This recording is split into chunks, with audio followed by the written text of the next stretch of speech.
Hello and welcome to Raw Podcast. Excuse my voice.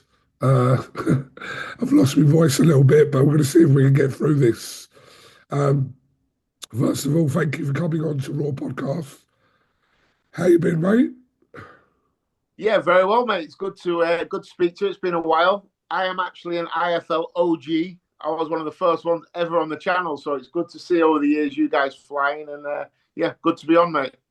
Absolutely. Obviously, spent many nights covering your fights back in the day now, um, Yeah.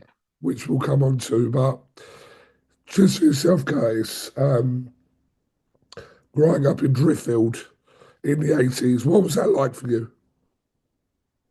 Um, Difficult to say the least. Like my father was born in 1956. If you actually look at my dad's birth certificate, his name was Bernardo's Chufik Woodhouse. Um, he was left on Bernardo's doorstep as a young kid and was adopted and was brought up in the north of England and met my mum in 1980. And I was born, and it was a wild place. Was the north of England in the 1980s. Our next door neighbour, but one, had a black Labrador called, I don't know if I can say the word, but it begins with N, um, and rhymes with trigger. So you can guess the rest. So it was wild. It was difficult. I was the first of the, I'd say, the mixed race generation. You know, a lot of the Jamaicans came over in the 50s and the 60s, and then in the 80s, I was kind of the first one of that type of generation. So it was very, very difficult. At the time, you don't really realize it, but looking back now, I look back and think, wow, that was pretty wild. Yeah, I was going to ask, obviously, every area is different for like whether you're mixed race or just a person of colour. And around that kind of area, yeah, it's interesting to hear. Did you go through spates of suffering racism?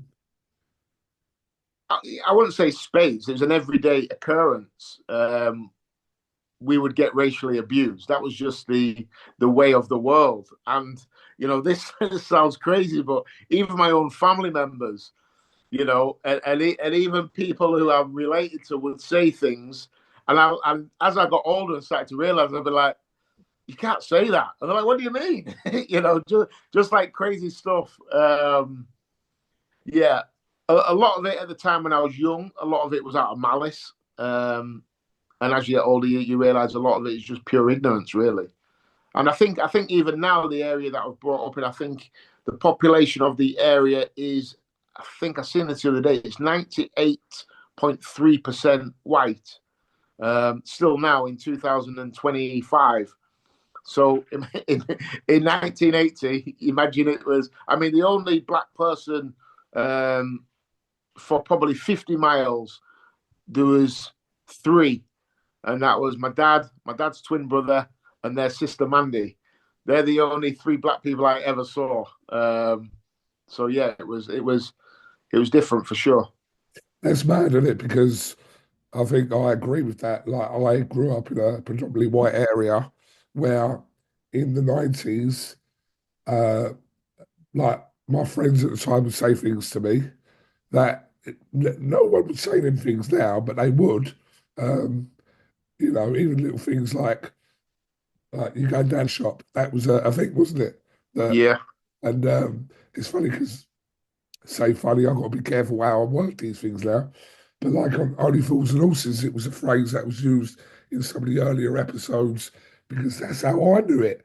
Like when I was um, around kind of 15, 16, that was a normal thing. Um, yeah. Well, we had one of those shops just down the road on the corner from our estate. It was called Tony's, you know what shop. yeah, And yeah, it was just that was what everybody called it. And again, a lot of the time they didn't call it that out of malice, if yeah, that makes sense. yeah, That yeah, that that was just kind of what it was called. absolutely. Because it was out of ignorance because I can't remember the specific shop that I lived down the road of, but they weren't from Pakistan, so it was incorrect on more than one front. But Yeah, But they all look the same, though, innit? It's that type of thing. They all look the same. it's the old cliche saying that was used heavily back in the day as well. So, Curtis, for you, Right? start for football for you. I loved football. Football has always been a huge passion for me. And I was born in 1980, like I said. So the team at the time was Liverpool. So I was a big, big Liverpool fan. And my favourite player was John Barnes. And all I remember from the main thing I remember from my childhood is dribbling around with the ball, playing in the garden, on the estate, and in my head I'd always be dribbling the ball, saying Barnes, past one, past two, John Barnes, and I'd be commentating the game in my head, and I'd score a goal, and I'd run off, and I always envisioned that I was John Barnes. I had a little afro like John Barnes had. I was left-footed like John Barnes. He was my everything growing up, and he was the person that made me want to be a professional footballer. And all I ever dreamt of as a kid was playing for Liverpool and England. That's all I ever wanted to do. Yeah, and they're some of my greatest ever early memories. We used to call it World Cup. I don't know what you called it where you were, where everyone played together. You scored, you're in the next round. Yeah, And yeah, so at that point though, when you were kind of early days of football, did boxing ever come into your mind? no, never. I always I liked my boxing, and my dad. We always used to watch the big fights on the TV back in the 80s. My first boxing hero, I think, was Nigel Benn, because my dad used to love Nigel Benn. We hated Chris Eubank in our house. You could be one or the other, couldn't you? And my dad loved Nigel Benn, so I loved Nigel Benn. Frank Bruno, that was kind of the era I was brought up in, the golden generation, really. And yeah, I used to love watching all the big fights, but boxing was never really anything that crossed my mind. Like I said, all I ever dreamt about was being a footballer. I was taught at a very young age how to fight by my dad through necessity, really. I'm 5'6" now, so I've been waiting for that growth spurt for a long, long time. So I kind of stopped getting picked on, and I used to run home crying all the time. And I was always the youngest on our estate by kind of 2 or 3 years. So when you're 10 and everybody else is 12 or 13, it's quite hard to defend yourself. So my dad taught me how to fight at a very, very young age. I used to hit his hands, and we bought a pair of gloves. But I never thought about being a boxer. It's just a case of trying to defend myself. And my dad always used to say, if anybody calls you that word, you smack them right in the mouth. And I'd be like, oh, Dad, yeah, but they're big. And he said, just keep hitting them, and one day they'll stop calling you it. And he was right. Just going back to your football days, obviously you played for a whole host of clubs, Sheffield United, Birmingham, Peterborough, etc. I mean, what was am I assuming Sheffield United was the one that that was your club that you refer to? Everyone's always got one club. Yeah, that was a club that I first went to at a young age. I was there from 12 years of age.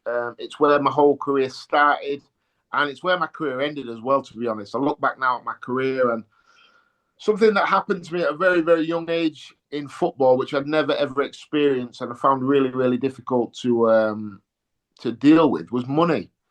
I've always dreamt of being a professional footballer, and when I first got my break at Sheffield United, with that came a big contract, and I went from earning £42.50 a week as an apprentice to earning £3,000 a week, and I was 16, 17 years of age. Never had money, never knew anybody that had money, and it blew my mind. And all of a sudden, I started to realise that being a footballer brought you a lot of perks outside of actually playing football. And when I'd be going out in the town, all of a sudden, like, women were finding me really good looking. I was like, what is going on here? Because I was a footballer, I had plenty of money, and I took my eye off the ball massively. My football career, if you look at it on paper, looks fantastic. I played for England under 16, under 18s, under 21s. I captained Sheffield United. I was the youngest ever player of the year. I moved to Birmingham for £1 million, played in the Premier League. But I don't have really many fond memories of my football career because I massively underachieved. I should have done a hell of a lot more than what I did. But through ill discipline and bad choices, as you'll see in sport all the time, Cougs, is you quickly go from somebody to being nobody really, really quickly. And there's another batch coming through. There's another 25,000 Curtis Woodhouses coming through. And at the time, you think you're special. And I realized really, really quickly that I ain't special. And I fell off the wagon really, really quickly. And I could never really discover that early form because I could never discover any sort of discipline in my life. And a lot of that comes from my childhood, really. And I could just never pull it back. And I had a really tough time probably from 21 years of age to, I'd say, 23, 24. I had 3 or 4 really, really difficult years where I was drinking really, really heavily and really lost my way a little bit, which somehow led me to boxing. So although I look at my football career with loads of regrets, the demise of my football career led to me taking up professional boxing. So ultimately, it wasn't a bad thing after all. Did the drinking come because of kind of the pressure you were under? No, I don't know really. I was I was actually diagnosed with anxiety when I was 17 years of age. I was diagnosed with it before it was cool, you know, and a lot of that was from my childhood. I spent a lot of my time with my childhood being scared all the time. So that I really really struggled with that, and sometimes I'd just drink just to go out and forget about things, and I'd be out and be enjoying myself, and you're not really worrying about life. So I found it really really tough at a young age, and it took me a long long time to realize that no matter what I'd done at a young age, I wouldn't have been a success in it because my life just wasn't in a good place to be successful. So yeah, my early years were very very difficult.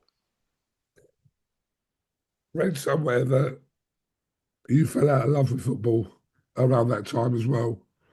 Um, Obviously, as a fan, you can fall out of love with football. As a player, what causes you to fall out of love with what you do for a living? Well, I didn't. I've never fallen out of love with football. Football is like my dirty little mistress on the side. You know, that's how I look at football. I've always loved it. But what I'd fallen out with the footballer that I'd become. Like I said, I dreamt of playing for Liverpool and England, and I thought I was well on my way. And then one day I woke up, and I remember it like it was yesterday. I was playing for Peterborough United, and we were playing Leyton Orient. It was on a Tuesday night. There was about 1,500 people there, and I was having a shocker. And I remember looking around the stadium thinking, like, how have I got here? How has it ended up like this? And I only had myself to blame. So I didn't fall out with the game. I've never fallen out with the game. I always loved the game. Still to this day, I love the game. I just hated what I'd become. So it made me fall out with. I couldn't do it anymore. I didn't want to do it anymore. I'd made a mess of it, and there was no coming back from it. So I just kind of chucked my toys out the pram a little bit and decided I can't do this anymore, and decided that I was going to hang my boots up. Around the time that you retired, you had an altercation with the law, so to speak. Can you talk about that? Yeah. What was going on then? Which time you on about? Involving a police officer. Yeah, I got charged with assault of a police officer, which sounds a lot worse than what it actually was. I got into a scuffle with the police, and I pushed one of the police officers on his shoulder. He arrested me then for assault, which, you know, like I say, you're shaking your head. Then you probably thought that we'd had a big punch up and I'd been windmilling, throwing lefts and rights, and hit a police officer. I'd love to say that was the truth, and I went out in a blaze of glory, but I pushed a police officer on his shoulder and was charged with assault of a police officer. Yeah. It's mad because I remember there was something that happened to you, not at the time, but involving the police, but I didn't know that specifically that's what it was. Yeah, that's what it was. That I went to court and I pleaded. I actually pleaded not guilty because I said I didn't do anything. The police officer had I think it was 3 weeks off work with a damaged shoulder, and they laid it on pretty thick. And yeah, and I ended up getting charged. And I think I did. I think I got community service or a fine or something like that. But yeah, if you, I'm not making this up. If you look through the records, it's all there. for everybody to see. I pushed a police officer on his shoulder, which led him to having 3 weeks off work, and me charged with assault of a police officer. So, yeah. By the time you'd retired from football, you kind of made your pro debut in boxing within a year of that. Is that right? Yeah, so I was training with Gary DeRue over at Peterborough United, the former featherweight British champion Gary DeRue, and he was a real mentor for me at the time. I really Gary came into my life at such a pivotal point. He's such an important person in my story because at the time, again, you don't really realize it, but I look back now and think, wow, he was just the type of guy I needed at that moment in time. He gave me a different focus and he gave me something I was really enjoying doing. I could talk about boxing with Gary, and whenever I'd walk through Peterborough, this is how my fascination with the British title started. Whenever I'd be walking through Peterborough, Yeah. and me and Gary had walked through, I'd hear people saying, "That's Gary DeRue, British champion," and I've seen how people held him in such high esteem. And then he'd take me on the pads, and I just got the bug for boxing. And I remember Gary one time said, "Why don't you do a little bit of sparring?" He said, "I train a couple of the amateur kids." So I said, "Yeah, no worries, I'll spar." So he said, "Get to the gym at about 4 o'clock." So I thought it was a funny time to spar. So I got there at 4 o'clock, and these kids that had been at school all day, they were like 14, 15, jumped in and did a few rounds with me and were lighting me up. And I was like, "Whoa, this is mental." I didn't really like. I had a few fights. I thought I was tough, but I realized really quickly that there's levels to this. And these 14-year-olds were boxing my ears off. But all that did was prick that I need to get better at this. That sportsman in me, that competitiveness. So once I decided I was going to stop playing football, I said to Gary, "Listen, I think I'm going to give this professional boxing a go." And Gary said, I remember Gary sitting down with me in his living room and showing me some of his fights, which were brutal, like put 101 like worst knockouts on of all time, and made me watch him and basically said, "Listen, this could be you. This is the life you're getting into." And I remember saying to Gary, "Listen, I'm going to do this, Gary, with or without you. I would love to do it with you, but if you say you're not going to train me, then I'm going to go and do it with somebody else." And Gary basically went away and said, "Listen, if you're going to do it, I'd rather be alongside you and kind of help you through it." So we rang Frank Warren up, and Dean Powell was my first manager at the time. Frank took me on, and the late, great Dean Powell was my first manager at the time. And he rang me up and said, "We've got you matched." I says, "Brilliant, who've we got?" He said, "We have you Dean Mark Antonio." And I remember saying, "No chance. There is no way I'm fighting a Mexican on my debut." So I've never boxed ever. This is live on ITV. You can't throw me in with a Mexican. Give me like an easier one first before I get the Mexican. And he goes, "Can I swear on here?" Yes. So Dean said to me, he said, "He's not a Mexican. He's a fucking window cleaner from London." He said, "If you can't beat this guy, then you can't beat anybody." He said, "Go and look on the box rec at the rankings." And he was ranked 188th in Great Britain out of 189. And it was 189th was me. So it was literally the donkey derby. Sorry if you listen to this, Dean Mark Antonio, I apologise. I'm just saying how it was. So I made my debut against Dean Mark Antonio. It was on I think Frank still does the Deborah charity shows. Yes. It was on one of them in the middle of London. It was a really posh show. Chris Eubank was there. It was really, really nerve-wracking for me. And I ended up winning by, I think, a point or 2 points. I was losing the fight, and I dropped him twice in the last round, and I won by a point or 2 points. I remember sat on my stool after 2 rounds thinking, this guy cannot be the worst guy. It's got to be worse than him, because he was beating me. And I managed to pull it around, and I was up and running.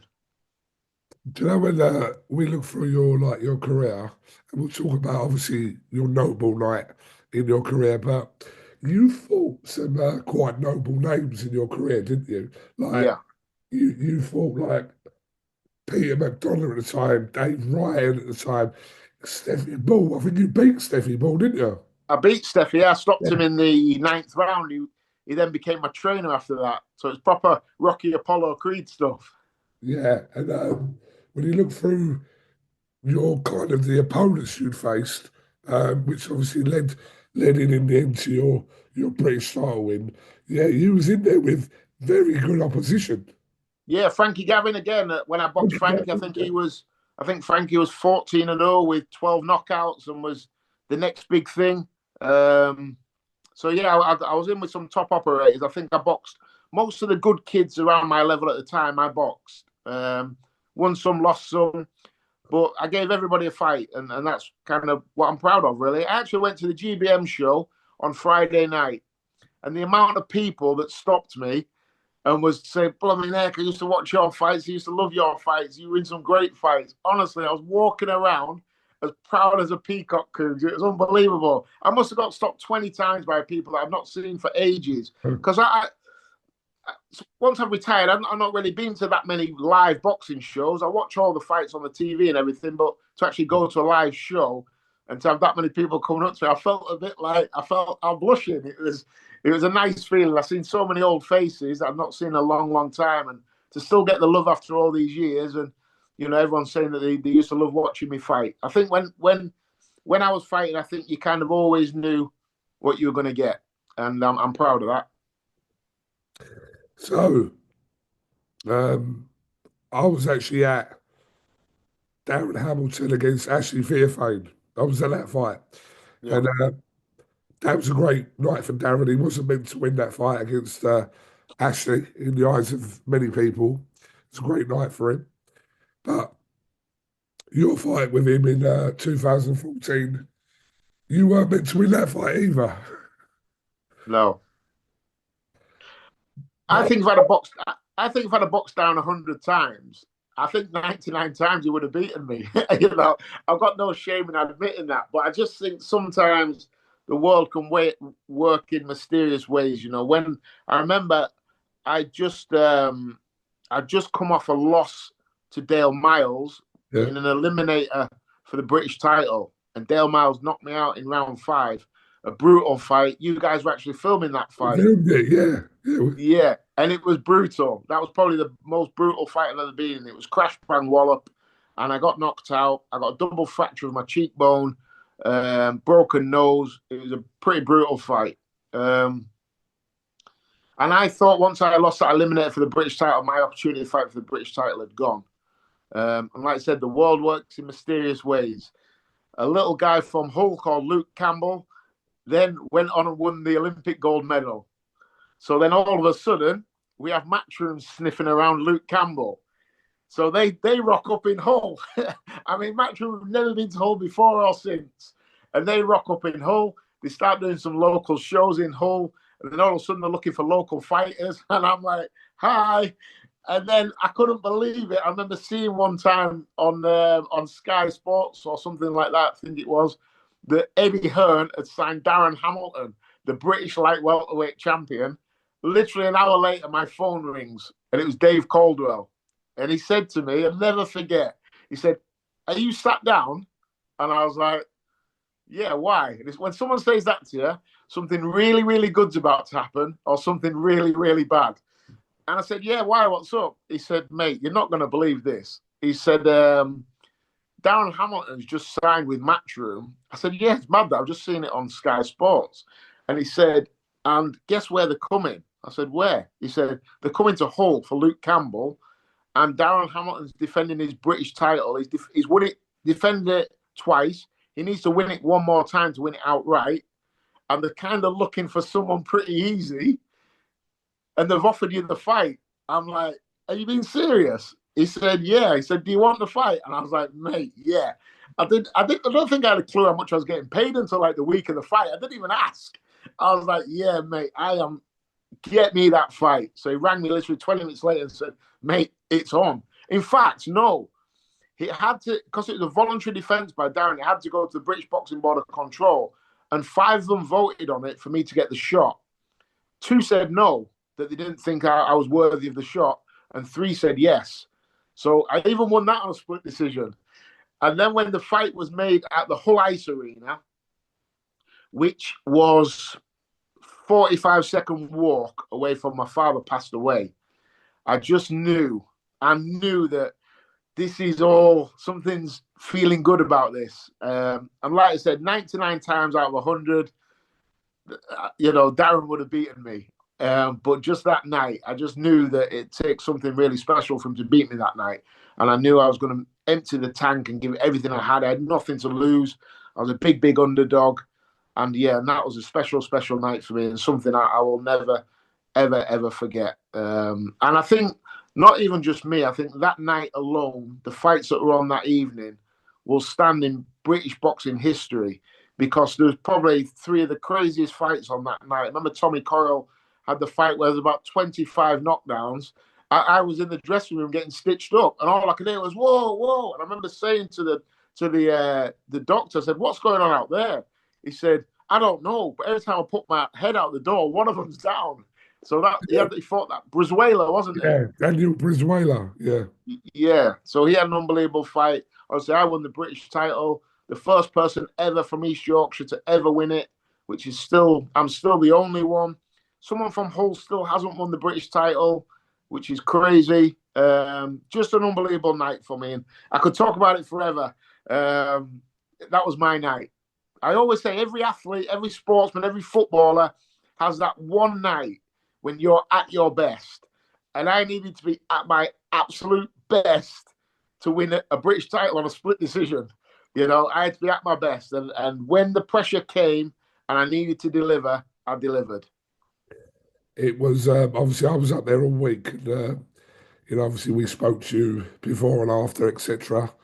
But what was a beautiful moment is where the next day that you went to your dad's grave with the belt, and we saw that photograph. That must have been quite a moment for you guys.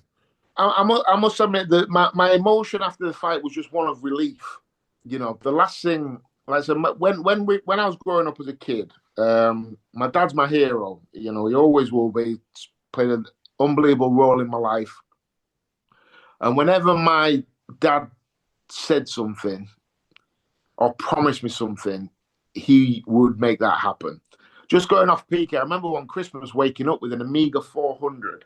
And at the time, they were like 500 quid. This is 1990, 1991. We didn't have that type of money. And I remember going downstairs one day, and there's an Amiga laid there. I mean, it wasn't wrapped up. I've got no idea where he got that from, Cougs. But he knew that I was desperate for that Amiga. One Christmas morning, I woke up and that was there. And that was my dad in a nutshell. By hook or by crook, he'd make things happen. And the last thing I ever said to him, I remember I got the phone call off my sister, and she said to me, "Where are you?" I said, "I was in Rotherham at the time. I just finished training." I said, "I'm in Rotherham." She said, "You need to get to Hull Royal Infirmary as quick as you can. Dad's had a stroke." And I remember going to the hospital to see my dad. And I know this sounds crazy, but I was the next of kin. I was the eldest person, so I went to go and see the doctor, and the doctor said to me, "Your dad's had a stroke, and he's got a bleed on the brain. The bleed's that big that if we operate on him, he'll die instantly." So I said, "What? I don't understand what that means." The doctor said, "Well, it means that you're just going to have to sit and wait." And when he said that, I thought that it meant we're just going to have to sit and wait, and he'd come round in a bit.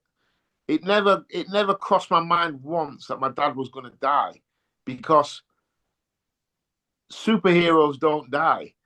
And that's always how I kind of looked at my dad, as a superhero, because whenever, like I said, if we needed £10 to put in his red Ford Cortina to get me to a football trial, it'd happen. He'd make it happen somehow. And I said, "What does that mean?" And she basically said, "You're just going to have to sit and wait for your dad to pass." And I said, "How long will that be?" And she said, "Probably within the hour." So I just remember sat at my dad's bedside, and I was heartbroken and just thanking him for everything that he'd done. And I was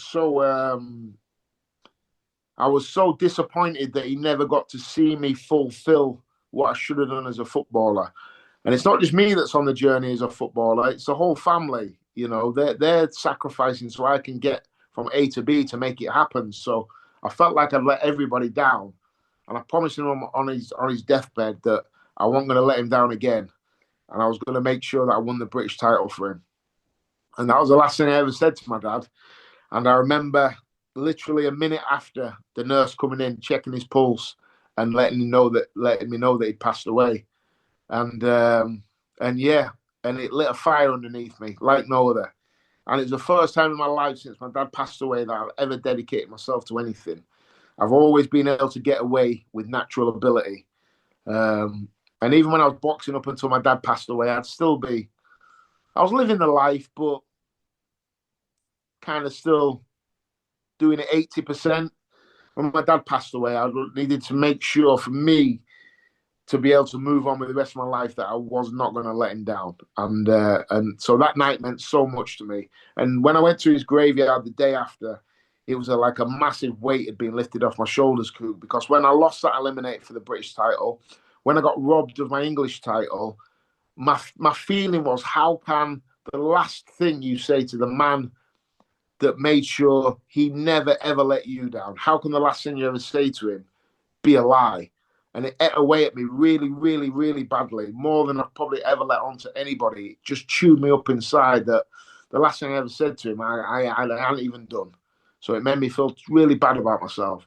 So when I did it, I can't explain to you the weight that was lifted off my shoulders. And I felt like I can now move on with the rest of my life. And that's what I did. And I was so happy that I'd done it, because I knew that there was kind of no more chances for me. And I knew my body was packing up on me as well. The night I beat Darren Hamilton was probably my best performance, but that wasn't me at my best. I was past my best. My punch resistance wasn't what it used to be. I was struggling like mad to make 10 stone. I was probably at my best 18 months before that, to be honest, a couple of years before that, when my body was holding up a little bit better. So the night I beat Darren Hamilton and won the British title, I was probably 18 months, kind of not over the hill, but I wasn't the same fighter that I was a year, 18 months ago. But the will was bigger than ever. So I remember going back after, I remember sat on my stool in round 10, I said to Adam Booth, how have you got it? And he said to me, again, I can talk about this all day, Cougs. And he said to me, he said, listen to me. He said, sit down. He said, you're 2 rounds down with 3 rounds left. You've got to win these last 3 rounds for everything you've ever wanted in your life. That's what he said to me. And I got off that stool and I felt energy. And I was like, let's go. And I won rounds 10, 11, 12. I think I hurt down in all of them rounds. And yeah, I got the win. And that was my night. Do you know what? In 15 years of covering boxing, it generally is one of my favourite nights in the whole. I think because of everything, obviously, I knew some of the stuff that you said in relation to your dad, didn't know everything, but because you could just tell when you was had your hand raised, you could tell it's like you could see it. What you just we could see that. I mean, and I remember the next day seeing that photograph of you at the graveside with your dad with the bell, and I was thinking, this just it fitted. Listen, a lot of time for Darren Alman. He was a great champion as well, British champion.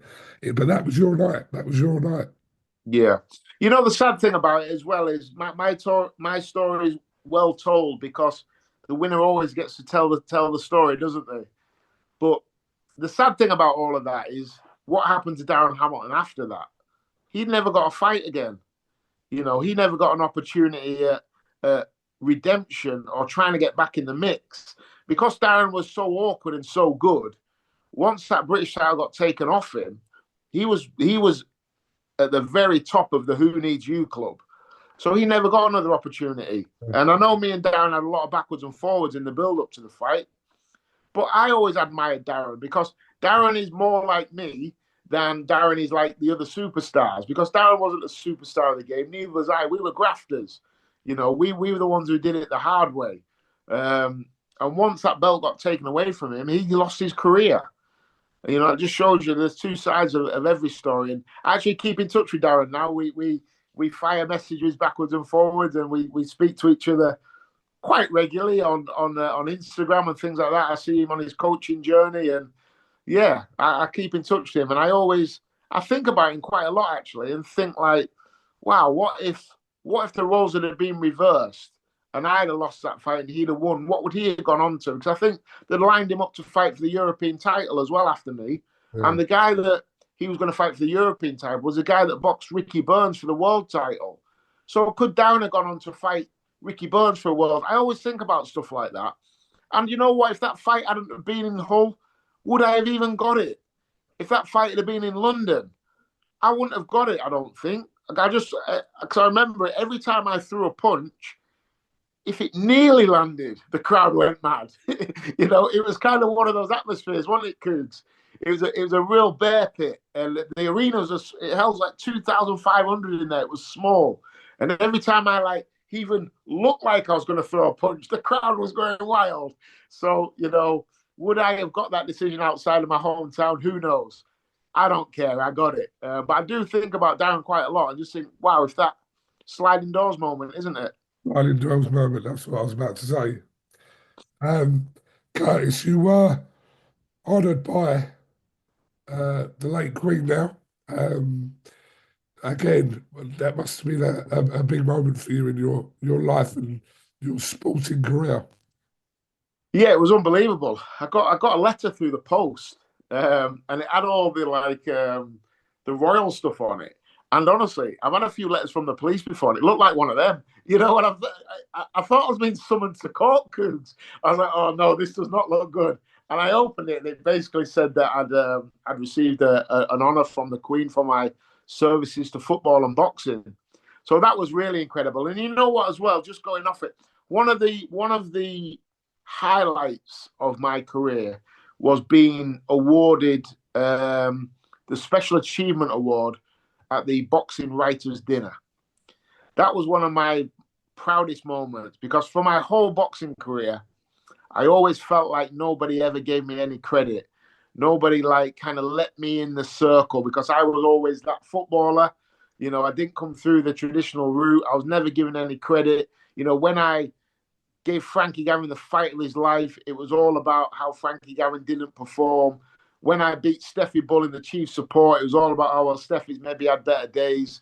When I beat Dave Ryan for the English title, oh, well, is Dave Ryan actually all that? Then Dave went on to kind of beat everybody else. I always felt like I was never accepted by the boxing fraternity. So to get that award, it kind of felt like at last the boxing fraternity had said, come on, you're in the club. Yeah. And that meant a lot to me. And I gave a speech, and there's so many faces in the crowd. Anthony Joshua was there. Chris Eubank was there. Nigel Benn was there. And it was just a really, really proud moment for me. Very similar to when I got the award off the Queen. It was a moment where I just sat back and was like, yeah, man, I'm proud of myself. And there's been a lot of times in my life and sporting life that I have not been proud of myself. But there's been a few moments, like we've just mentioned, that I've actually sat back and said, like, yeah, you've done it. And over it all, it gave me an opportunity to forgive myself for screwing up and accepting that, you know, one road you think is going to be your road doesn't always have to be your road. There's redemption elsewhere. And I found my redemption in professional boxing. What does life look like for Curtis Woodhouse in 2025? What is Curtis Woodhouse doing in 2025 apart from annoying everyone on X? Well, is there anything outside of that? No, my life, I'm blessed, mate. Honestly, I live an amazing life. I've got a beautiful wife, three great children that are all healthy, all doing well in their own lives. I'm now a professional coach to four professional fighters. And I just love helping them on their journey and passing on my knowledge. And I've got a few really good fighters coming through as well. And I don't think it'll be the last time I'm involved in a British title. That's all I'll be saying. I've got some nice ones coming through that I think are going to be really successful. And it took me a lot of years, really, to actually find peace and happiness in life. And I've certainly got that now. I love my life.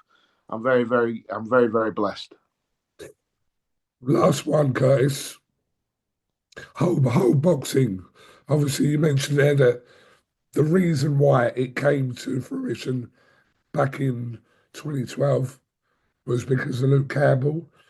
Do you see maybe not of the scale of an Olympic gold medalist, but you see boxing returning to Hull at, do you know what I mean, at a decent level like it did 10 years ago. Well, there's a lot of talent in Hull, a lot of talent. But the problem is, no, nobody cares. Like I said, it took an Olympic gold medalist for us to have 4 shows in Hull. An Olympic gold medalist. We only had 4.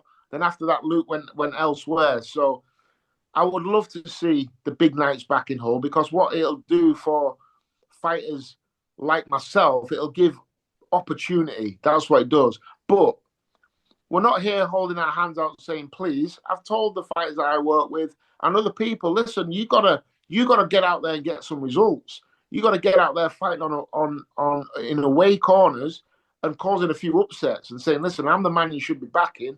My hometown's Hull. Come and get behind me in Hull. It needs somebody that's going to stand up and be the one who's going to come out and go and win a British title on away soil. And then when the promoters are trying to sign them, part of the deal is yes, but I fight back at home. So Yeah, come and get behind me. Similar to what Nathan Heaney done, at Stoke, and Chris Billum-Smith then took the cameras over to Bournemouth, places where boxing's never been before. But you need that one person who's going to stand up and say, I'm the man. And I'm hoping I might have a couple of them in my gym. But the aim is, talk's cheap. We've got to get out there and prove it. But I would love the big nights to come back to Hull. I feel like since you look, we've had some brilliant nights in Hull. The Luke Campbell era, Tommy Coyle, myself, we've had some fantastic nights. The yeah. talent's here. We just need an opportunity. But like you said, no, in boxing or in sport, nobody gives you anything. We got to get out there and make it happen. So I've told this to all my lads. We'll go make it happen. We will bring the big nights back to Hull. Don't be. Oh, please, sir, please. We got to go make it happen. So keep your eyes out for us, Cougs. We ain't done yet. There's going to be some more big nights at the Hull Ice Arena. And you know what, as well, the good thing about Hull now is the last time Eddie came to Hull, there was only that Hull Ice Arena, which is pretty much falling down.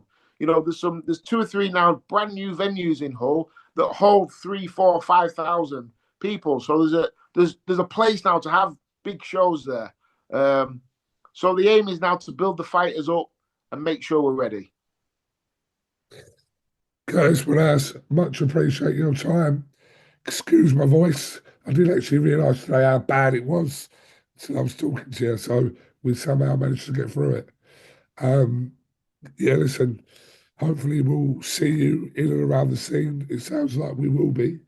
So have you got anything else you'd like to say, guys? No, just thanks for having me on, Cougs, and always thank you for always giving me your time over the years. Like I said, I've never been one of the boxing superstars. I know I don't hit the big numbers when you get me on, but to give me the time and the platform is always really appreciated. So thank you. It's been a blast over the years. Like I said, I am an OG. I was one of the first ones. I think I'm the first fight you guys ever filmed, Yep. and I got flattened in that fight. So, but yeah, I've always loved you guys for a long time. You're doing great work, and again, thanks for having me on. It's much appreciated. And watch out for my fighters. We're coming.